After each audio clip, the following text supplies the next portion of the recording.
Most of us have spent our entire lives accepting other people's definitions of who we are: mother, wife. We've been limited by our own circumstances. But what if the real barrier isn't what you think it is?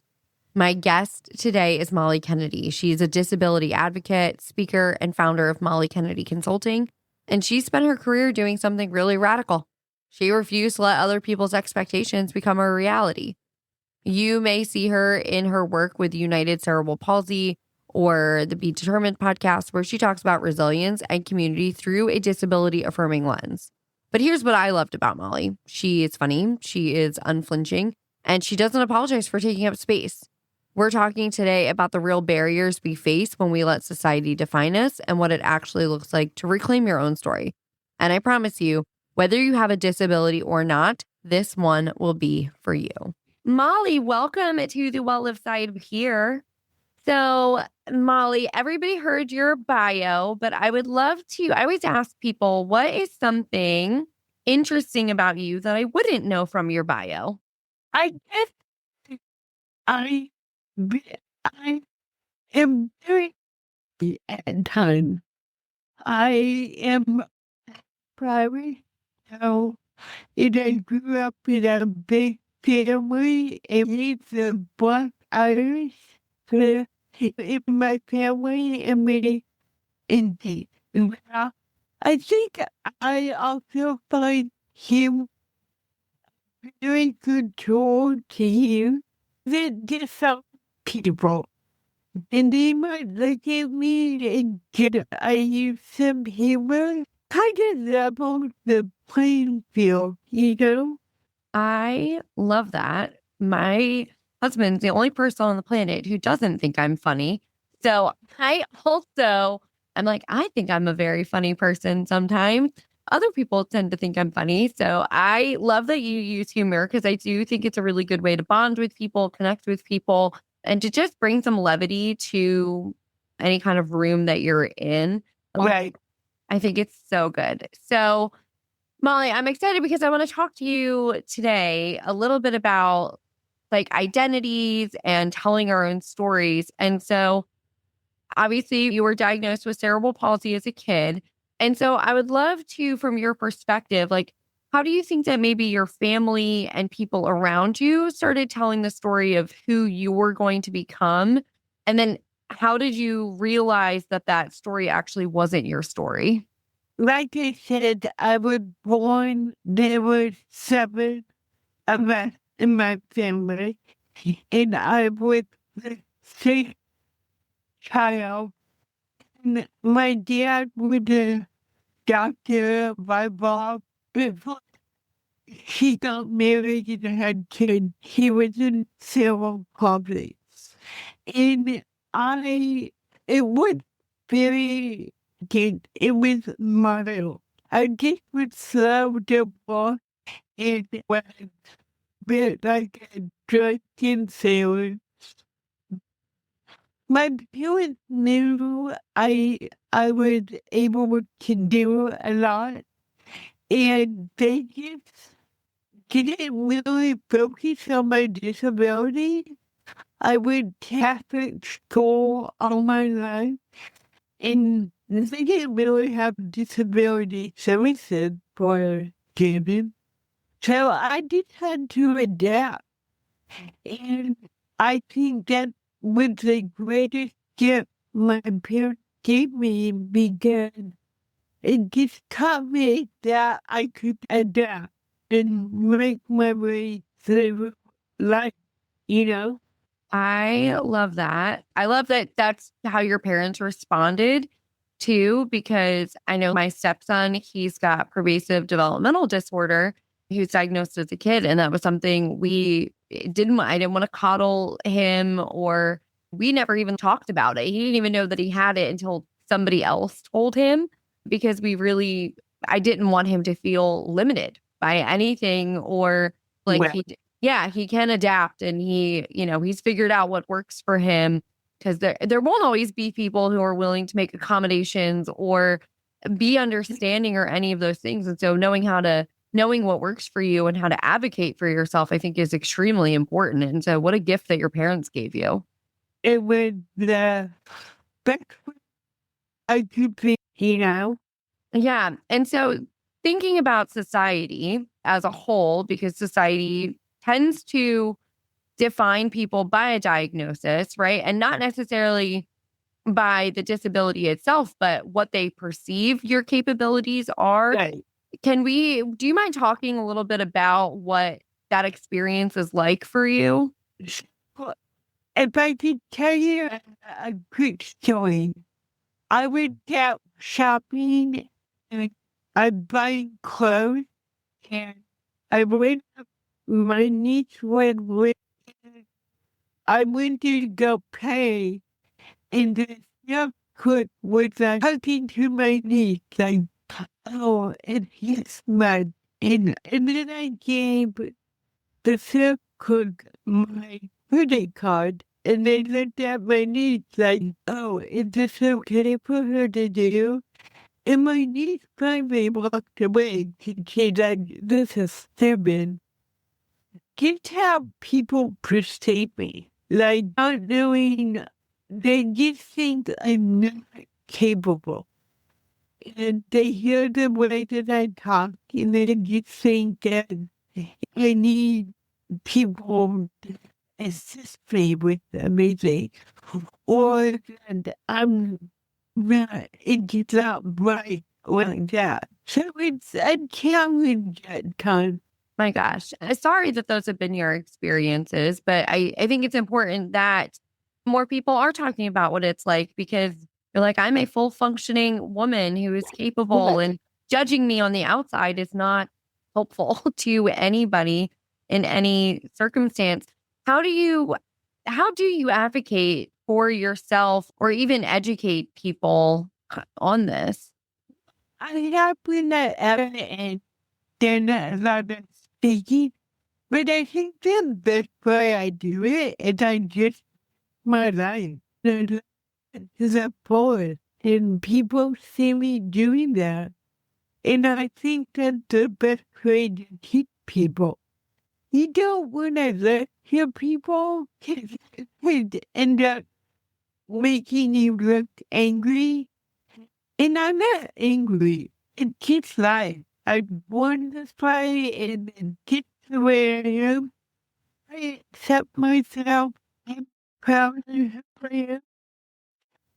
Just living my life and showing people what I can do is the best way I think I can teach the community of being. I love that you just said something about the humanity, right? I think that is something that is often missed with any type of a diagnosis, right? And I think more so culturally now, people really wear their diagnosis as like a badge of honor to explain almost their limitations, where you've taken the opposite approach. You're like, I don't care that I have this diagnosis. I am so much more than a diagnosis. And I think that's such a fresh perspective because right now, at least a majority of what I see is people live that their diagnosis is why they're limited, and you're telling them it's the opposite. No, I do wake up every day say I'm disabled.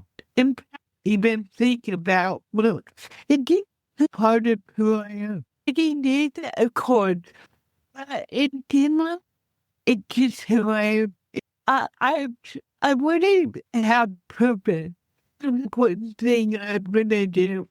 Okay. So I love that yeah, Molly, I love talking to you, but I love that you just talked about having this purpose and knowing what your purpose is. And so you've spent a lot of time on the self determination program, right? You've been on boards, you've worked in a lot of systems or institutional spaces that aren't designed necessarily with someone who has any type of diagnosis in mind.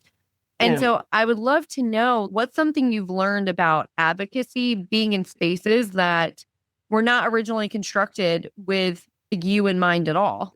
Years ago, I was on the net with pretty much a white boy network. And they wanted me to be like a token.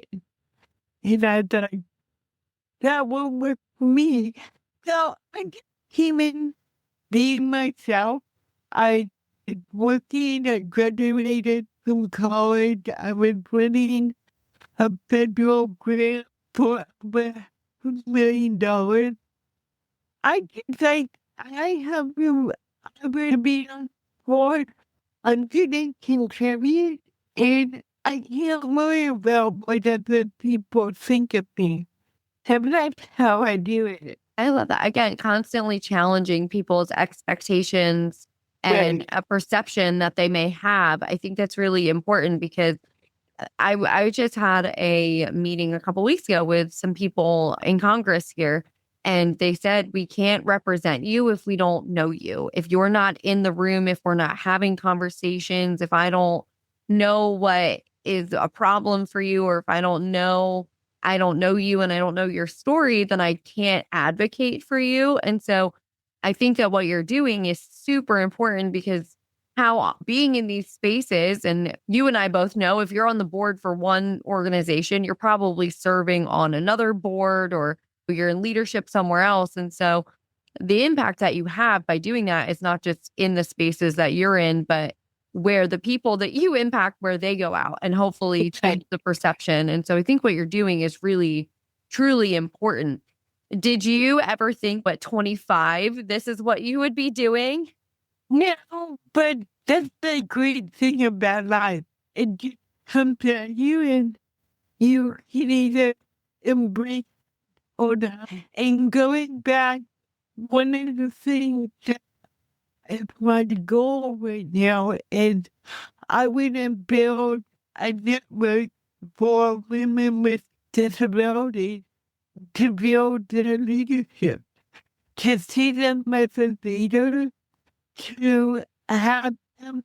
I think with disabilities don't do it, but they have a lot of leadership.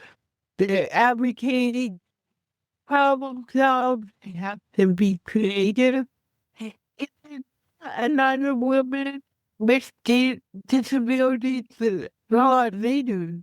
And when you talk about being at the table, the important that the women find a way to be at the table. So that's what I'm hoping to build within the year. I think that's amazing, Molly. Let me ask you, are you doing it just locally or are you trying to do this everywhere? You do it naturally, but you gotta start small and then build. But right now we're just trying to create the structure and all that. But I think it's a need, and I'm really excited to try to that need. I love that you're doing this. I want to talk a little bit about reclaiming this narrative and the things that you're doing because you do work with a lot of women with disabilities and really teaching them to rewrite their own story. And so, how have you had to rewrite your own story, and did it cost you anything to rewrite your own story? Well, yeah, I mean, there's been some hard times in my life. 10 years ago, the wall had, totally rely on the mobility scooter. And I was living on my own. I knew my feelings like you can't do that anymore. So, long story, I have a new living at a senior living assisted facility. That culture shock to me. I was only 50. It, the easiest changes when I got settled, I thought I'm still the same person I am, and I still can be in touch to be a different way. And so I've had to rewrite my story. Been challenging. It doesn't been rewarding. But it still shows you can have a very, even if you have new limitations you have to deal with. Molly, I love that so much because I think, especially as women, we tend to put these limitations on ourselves, or we, even just outside of having any type of a diagnosis or disability, we tend to put limitations on ourselves because of what society says or the way we were raised or peer groups or anything like that. And so I love that you're like, it's okay to rewrite your story at 50. It's okay to rewrite your story at any point in time and to shift, and you can still have an impact in whatever capacity you are able to serve in if you allow yourself to do that. Yeah. Yeah. And I just didn't want to play bingo every day. Yeah. I love bingo, but I don't think I can play it every day either. It's funny. My best friend and I were just joking about how I'm going to go see her. And she's like, I can't wait to play bingo. And I'm like, me too, but I couldn't do it every day. Yeah. Yeah. I did that about 4 years, 5 years ago. And that's been really good. And that's how, how built this new network called Elevator for Women with Disabilities to build their leadership. I love that. Okay. Tell me about starting a nonprofit, because that is a lot of work. And a lot of the women who listen, they want to start a nonprofit at some point. So I would love to hear your experience on starting a nonprofit. I, I was looking at self-determination, and I just good enough self-determination myself. And there was a need out there to help other individuals in California. So I put on Facebook that I need to find someone to help me. And a friend connected me to a woman named Susie. And she had a son at 1 year old developed a disability. She was a special ed teacher. And together we became partners, and we created an alternative to figure out who we were. But the best part, we a lot of work getting your 501c3, getting the word out, but it's been very rewarding, and helping people is the best thing in the whole wide world. And helping people with intellectual and developmental disability really decide how they want to live their life. And it's so amazing, and we need to do a lot more of that. I love that. I love just the heart to serve. I'm hoping that if the women listening to this podcast are listening, then they do have a heart to serve and they want to give back and they want to contribute in meaningful and impactful ways, which it brings me to like a question that I have for you. So I'm not saying everybody who listens to the podcast doesn't have some sort of a diagnosis, but if she's listening and she maybe isn't necessarily disabled, but she's spent her whole life being defined by what people expect of her, right? A mother, a supportive wife, or this leader or that leader. What would you want her to know about reclaiming like her own story? Well, I think you have to look at who you are and be a leader of your own life. Take leadership, what you want to be in this world, what your purpose, what your the goal, how you want to leave an impact. It might not be big, but it could be huge. You have to be grateful. I've been very lucky in my life. I've had great opportunities, and you have to be happy with who you are and be willing to share your trial. I have seen what you overcome is what you become. And that's what life is all about. It's who you become. Molly, I love that. I think what I've taken the most from you too is just your attitude and your perception of yourself and the impact that you know that you're meant to make, right? Like you weren't born with cerebral palsy and to sit on your hands. That just is not who you were made to be. And I love that you just have had such a positive attitude and a positive outlook on what is possible, where I think a lot of people, we do get bogged down by our trials and things we've gone through, or whatever label others or we've put on our own selves. And you're like, I don't ascribe to any of those. And I know what I'm meant to do, and that is to be impactful. And I think it's changed your whole trajectory in life just because you've had a positive outlook on your life. Yeah, I do. And I think you know, it's easy to wallow in yourself, but that doesn't get you anywhere. You know, it's good thing to have a day where you wallow. That's okay, but you need to pick yourself up and go out there and show the world who you are and what you can give back. I love that because I always tell my family and my friends that worrying or any of those things, like sitting in a rocking chair, Yeah. you're moving, but you're not actually going anywhere. And so I really love this. Like, it's okay. It's okay to have a down day. It's okay to have a pity party for yourself every once in a while, but Right. it can't define you, and it can't be your predominant mood or your predominant affect, because it will impact everything that you do, every decision that you make. And so I just love this positivity that you have.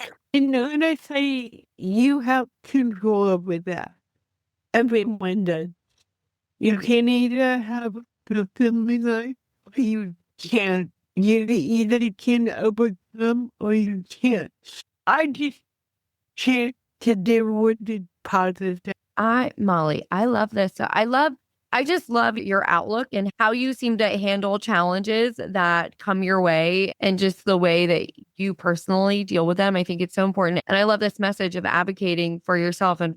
But then in advocating for yourself, you've been able to advocate for other people. Right. And so I always tell people it's not selfish to be an advocate or any of those things, or just speak up for yourself, because look at the impact now you were able to have by advocating, by using your voice, by using this positive influence that you have. You can impact so many more people that you will probably never meet or experience yourself.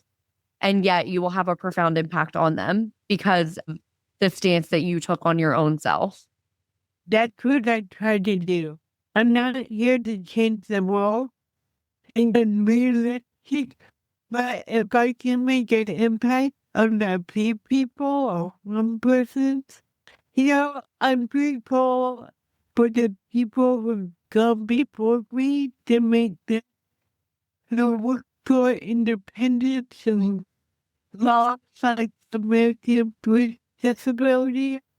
So I want to pay it forward for people coming down too.